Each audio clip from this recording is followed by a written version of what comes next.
Do you regret jumping out before such a consequential moment? No, and part of it was to look. I recognize that I'm a lightning rod, and this is a tough space for I'm in, because I know they hate me personally, and they take it out on my constituents, because old white guys who are former governors tend to land on their feet okay, type of thing. But in all fairness on the timing, I removed myself, and then 2 days later, Renee Good is murdered. But I think one of the things is I have no political consideration, will never run for an elected office again. Never again. Never again. And I will just do the work. And what I found is, again, I'm going to say this, there's heroes on the streets that we don't know their names. They're never going to run for office. And those grass-top leaders brought this administration to their knees this week to do something about it. So there's other ways to serve, and I'll find them.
Let's talk about Minneapolis.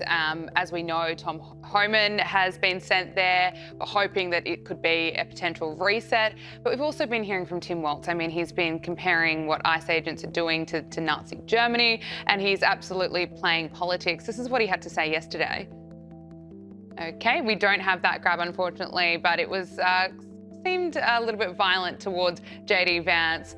Alex, can I get your thoughts on Tim Walz? I know he's now going to be working with Donald Trump to kind of fix the situation in Minnesota, but in the lead up throughout all of January, I mean, his rhetoric has been pretty damaging.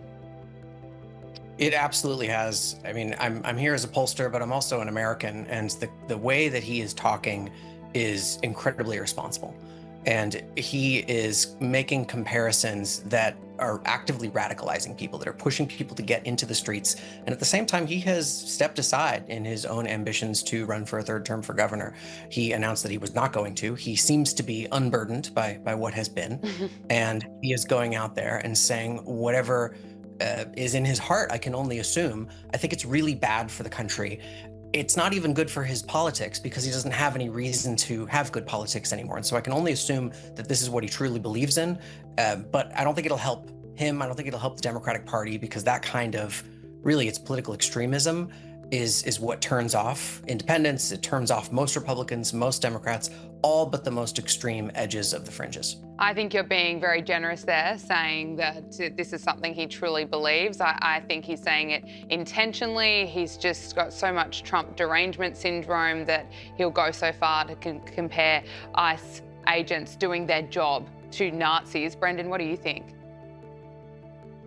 Yeah, I think the governor is enjoying the moment, the sort of theater of things. He is on his way out. But look, I think they've got to turn down the temperature here. They've got to take a minute, take a deep breath. We've got to get things under control. The thing that matters the most is this public safety of the citizens of this country, and that does include not only keeping people safe on the streets there in Minneapolis, but also, you know, the federal government being able to enforce the laws on the books. The voters did put this president in office to enforce those laws.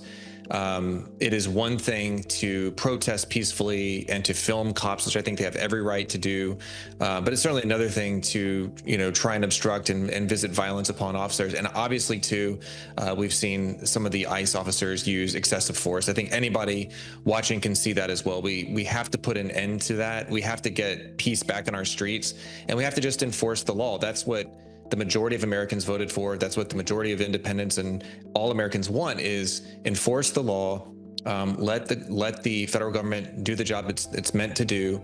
And there is certainly some responsibility clearly on the side of the administration to make sure they're doing so in a way that respects constitutional rights. And so it's a very fraught situation. And I think the governor and the mayor there and the president all need to get together and just sort of take things down a notch. I believe we do actually have that grab of Tim Walz. Let's just play it now.